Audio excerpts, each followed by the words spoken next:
Buen día, entonces aquí estamos en Colombia, ¿m? Providencia, Antioquia, con todo lo que implica, puesto que esto era zona de paramilitares, así que estamos volviendo a salir a grabar en la calle, producto de algunos sucesos que hubo que indicaron la necesidad de precauciones. Pero los videos en realidad deben ser hechos así. ¿Ves? Ese ser ahí que descubre Heidegger signa estos videos. Pero ya dijimos que ese ser ahí que descubre Heidegger en realidad es el Carpe Diem. Heidegger no descubre nada. Heidegger no aporta nada, salvo una poner juntos. Y en pocas palabras, habría que ver si de verdad logró eso. En realidad su teoría es bastante confusa, enrevesada, tediosa. O sea, es increíble que un carajo así sea catalogado el filósofo más importante del siglo XX. Yo estoy leyendo ahorita a Hannah Arendt sobre el poder. Y es increíble cómo el verdadero talento pasa solapado. O sea, el trabajo de Hannah Arendt sobre la violencia supera por completo cualquier cosa que yo haya leído de Heidegger.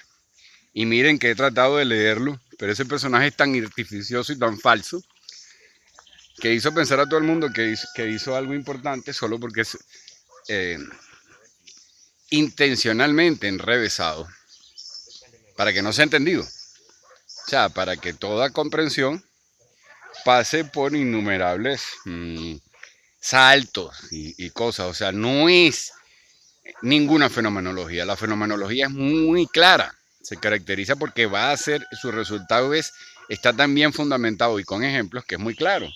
Entonces, ponerse a hablar, como decía Heidegger, como hace Heidegger, de los orígenes hacia los presocráticos, como ya he dicho, da lugar a decir cualquier vaina. Cualquier vaina. Entonces, claro, como muy hábilmente él ya tiene las conclusiones, él ya tiene el carpe diem, afianzado por los aforismos de Lao Tse en el Tao.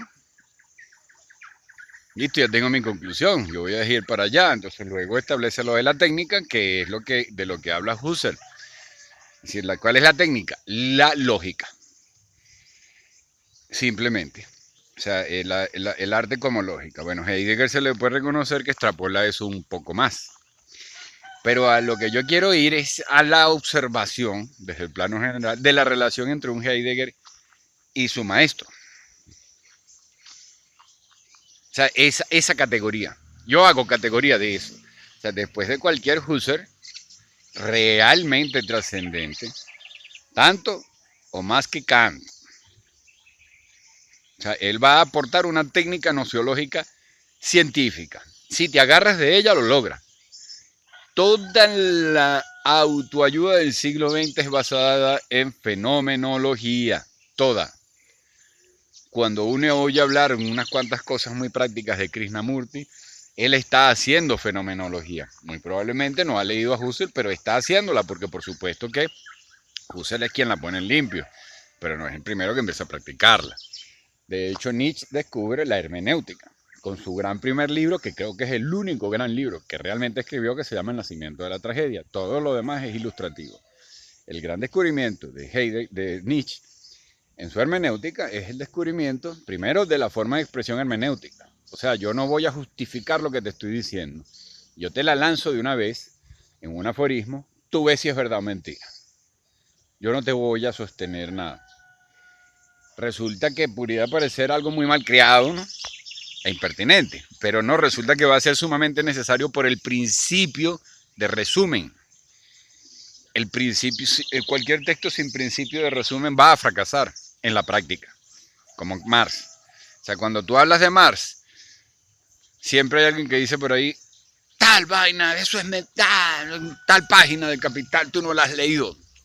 Y tal otra página del Capital, tú no la has leído. O sea que Marx va a depender de quién lo interprete y de quién le hace el resumen. Nietzsche también. Pero Nietzsche lo sabe. O sea, Nietzsche va a decir claramente, en diferentes aforismos, dependerá de quién eres tú, buenos días, de que tú sepas quién eres tú para que pretendas saber quién soy yo. Eso es Kant. O sea, Kant descubre que el sujeto, que nuestra interpretación, nuestro punto de vista, o sea, él descubre que yo puedo estar hablando aquí. Él descubre esto en términos generales nociológicos y no había cámara. Pero fíjate qué fácil se ve aquí. Y yo al estar hablando aquí, eso significa toda otra cosa. Porque va a tener una impresión en ti muy diferente. Estoy hablando aquí, tú vas a sentir, mira, eso es más claro. No, él habla claro. Si yo empiezo a hablar aquí, coño, no, ese carajo es más parecido a Schopenhauer. Y listo. Kant descubre esto. Y ya. Se hace famoso y todo sumamente novedoso. Resuelve todo el problema entre el racionalismo y el empirismo. Y dice, bueno, el empirismo nos da un punto de vista, el racionalismo va a permitir corroborarlo o no. Listo. O sea, va a permitir sustentarlo o no. Pero ¿qué pasa? Lo que descubre Nietzsche es el nacimiento de la tragedia. ¿Por qué? Porque eso es una tragedia, hija de puta, el coño a la madre. Si mi punto de vista va a ser responsable del acontecimiento, yo puedo llegar a la hora de que me importe, a la hora de que el acontecimiento pueda afectar la vida de mi hijo o lo que sea, yo puedo estar perfectamente en estado de tensión diario. De ahí las depres, psicosis, todas en el siglo XX. Cuando la gente empieza a comprobar que eso es cierto, es todo no es cualquier cosa, hermano, es locura, suicidio, guerra, todo. Mal punto de vista mío, la cagué. Dije lo que no era en el contexto que no era. Cuño, se me cayó un proyecto. Todo, millones, todo va a influir. Cuando Nietzsche descubre el efecto terrible en la psicología, Nietzsche es el descubridor de la psicología, se puede decir, o sea, su aplicador a últimas instancias en sí mismo. Es terrible eso, terrible, terrible. Y él lo descubre, el nacimiento de la tragedia, cuando somos conscientes del dolor. Porque vivir el dolor es una cosa, él pasa. Un perro, cualquier animal le pasa y después es feliz. No, la conciencia, el poder recordarlo. Y tenemos que hacerlo para evitar vivirlo, además. O sea, esa es la gran paradoja. Si no lo recuerdas, a lo mejor te vuelve a pasar cuando te llegue la misma situación, pero cambiadita de forma. ¿Verdad? Porque los animales instintivamente rechazan aquello que han vivido por sus semejanzas. Pero viene el mismo carajo que le pegó, salvo por el olor, ¿no? Si no le detecta el olor, viene el mismo carajo que le pegó vestido de mujer y le va a meter otra patada al perro. Pero si lo ve similar o lo huele, corre. En el caso de nuestro, nosotros pensamos para evitar ese dolor, pero pensar para evitar ese dolor implica o el dolor en sí mismo o un gran riesgo de tenerlo. Entonces estamos hablando de las categorías entre los maestros y quienes lo suceden, ¿no? Nietzsche fue un personaje que se atrevió a confrontar a su maestro, que es Schopenhauer, no es Kant. Y él es el que de alguna manera dice, Schopenhauer, estás equivocado. La voluntad y la vida, o sea, el concepto del vitalismo y de la vida te supera.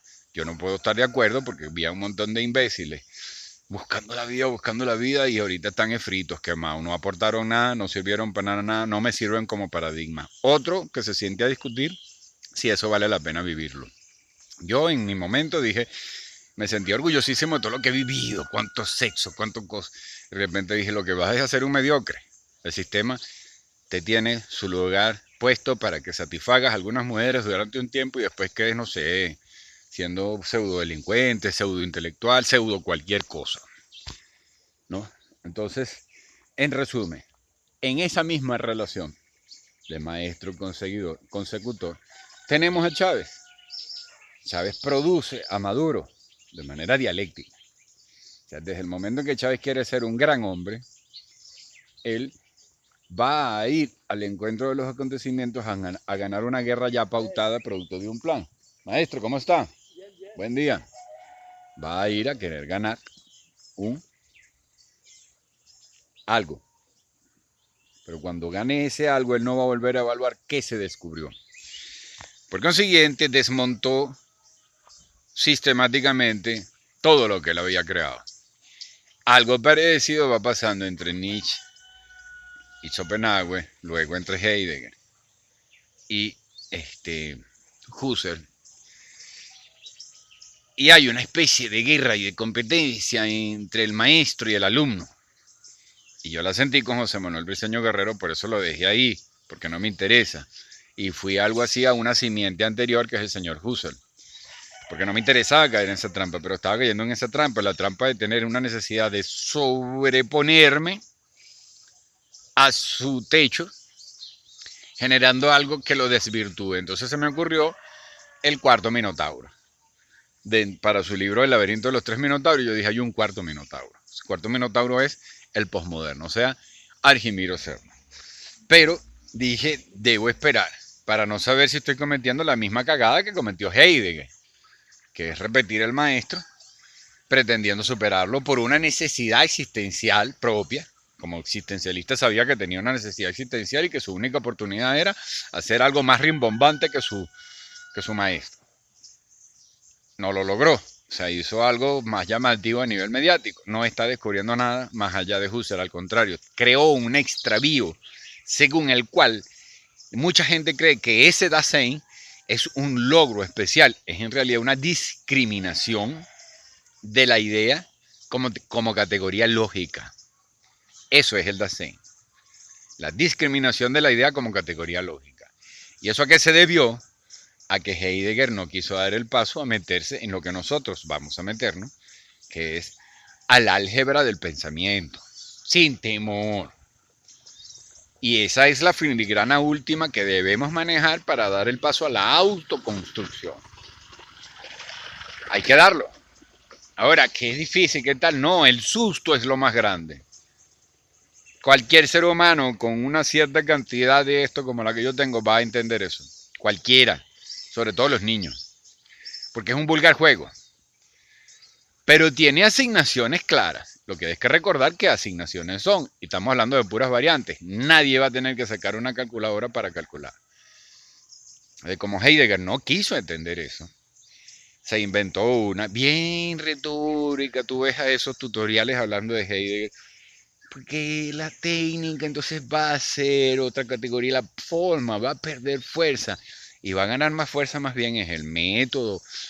Todo eso durante el siglo XX ya se venía diciendo y se viene diciendo. Eso no es más que la necesidad del ritual en la expresión, ¿no? Y todo eso ya está sumamente trabajado. Bueno, lo trabaja mucho mejor Paul Ricoeur de manera muy corta. Yo estoy teniendo que asumir esto a pesar de que soy narrador. A mí no me interesaba tanto la filosofía, pero estoy teniendo que asumir esto porque veo a Zizek diciendo tonterías y veo a todo el mundo diciendo tonterías y esto es necesario. Vamos hacia un mundo en el cual tenemos que tener una herramienta de rigor en medio de tanta información como jamás hubo. Una herramienta de rigor, de análisis y de revisión. No se puede seguir jugando que somos solidarios, somos bellos, somos un bando, somos un lado. Estamos del lado bueno de la historia y la vaina es una mierda. O sea, todo ese poco es a la ola en Venezuela. Estamos del lado bueno de la historia, el imperio y la vaina. Y de hecho el pueblo pasándola, pero terrible. Eso no puede ser. Tiene que haber una herramienta de rigor que revise dónde la teoría se equivocó, en un Chávez que hace una campaña de Santinés, gana los números, pero regresa el logro cualitativo. Gana los números, pero regresa el logro cualitativo. Eso fue lo que hizo el marxismo en todas las etapas. O sea, y por culpa de lo ambiguo y de lo mal redactado que está el texto que él pretende llamar el Capital. Producto de eso, no es que los otros eran malos y lo interpretaron mal, no, él no puso los rigores, porque como todo escritor adolescente, entregado a la adolescencia programada, él quería ser más querido y admirado que ser exacto, en el fondo, por más que mucha gente dice que no, que él era humilde, que no, él necesitaba un texto largo, pesado, rimbombante, porque es el mismo caso de la categoría que estamos hablando en este video. Él necesitaba superar a Bolzano, ya iba a decir Bolsonaro, Bolzano y sobre todo a Hegel. Que necesitaba, es una cosa muy arrecha del ego, no se iba a respetar a sí mismo por ese vorágine. Y como les digo, es algo que yo viví, o sea, yo estoy buscando otras polémicas, otras fuentes para no caer en eso con el maestro Briceño Guerrero, porque no me interesa, quiero seguir siendo su alumno toda la vida, no lo voy a superar. No me interesa superar a Briceño Guerrero. Resulta que hay mucho más que revisar gracias al ciclo en que estoy naciendo, ¿no? A lo mejor a Heidegger no le quedó más remedio. A lo mejor a, a Carlos Mann no le quedaba más remedio para valorarse a sí mismo y resolver el grave problema de identidad que tenía por haber sido dejado de su familia tan temprano para ir a estudiar, ¿no? Seguramente por ese motivo decía, no, tengo que lograr algo grande, igual que Heidegger. Bueno, alemanes. O sea, gente que al final de cuentas, pues la mamá a partir de cierta edad dice, no, mamá, más Tetraheisen. Y se jodió. No llorar más Heisen, no llorar Heisen. ¡Pah! Se cayó el mamagüevo ese y listo. Son así. Entonces, después algunos quedan buscando efectos y otros, como Husserl, pues asumen. Bueno, alemán, ¿qué más voy a hacer? Yo asumo mis ideas, mis cosas exactas, precisas. He conocido alemanes así que no se cagan a cosas. Mi hermano, yo no voy a aprender a bailar y no esperes chistes agradables de mí. Pero si quieres hacer algo, yo te lo diseño, te lo programo y te doy los planes y todo y se lleva a término, sea lo que coño de madre sea, porque así son los alemanes. Y tosudos y brutos, desde que llegaron los mismos romanos. Con un sentido de identidad tan profundo, no importa dónde coño los lleves ni qué carajo le pase, no es más que un alemán. Bueno, como cultura puede ser interesante, pero lo que estábamos hablando era una categoría lógica, relacional.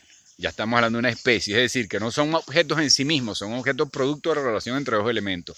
Y en este caso nos interesa la fenomenología entre el maestro y el discípulo predilecto y el discípulo prometido. Yo vine siendo algo parecido a eso durante algunos periodos con Briceño Guerrero porque escribí la monografía sobre él y no lo pudo hacer ningún alumno, ni los que tienen posgrado, PhD, H2O en varias universidades europeas y han estudiado 2 o 3 carreras.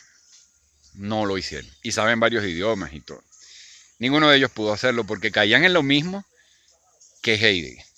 Las palabras bella y profunda del maestro, porque llega a esto y a lo otro. No, hermano, ¿qué coño de madre es lo que es?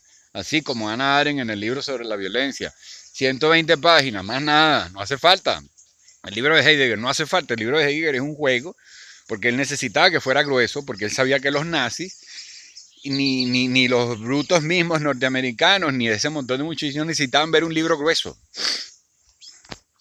Y no es necesario. Hannah Arendt hace un resumen de las diferentes aporías y problemas de relacionar la violencia con el poder y te queda clarito que el que ejerce violencia pierde poder. Y queda clarito de manera muy bien fundamentada con ejemplos cotidianos. Eso es un fenomenólogo que hay que leer. Heidegger, cuando tú veas los tutoriales te vas a dar cuenta, porque la forma ya cambió y la técnica no, ya va a ser una cosa que no llega a la ontología como tal, sino que el ser ya dentro de la concepción moderna, cuando tú vienes a ver, ninguno de esos carajos sabe qué coño dijo Heidegger.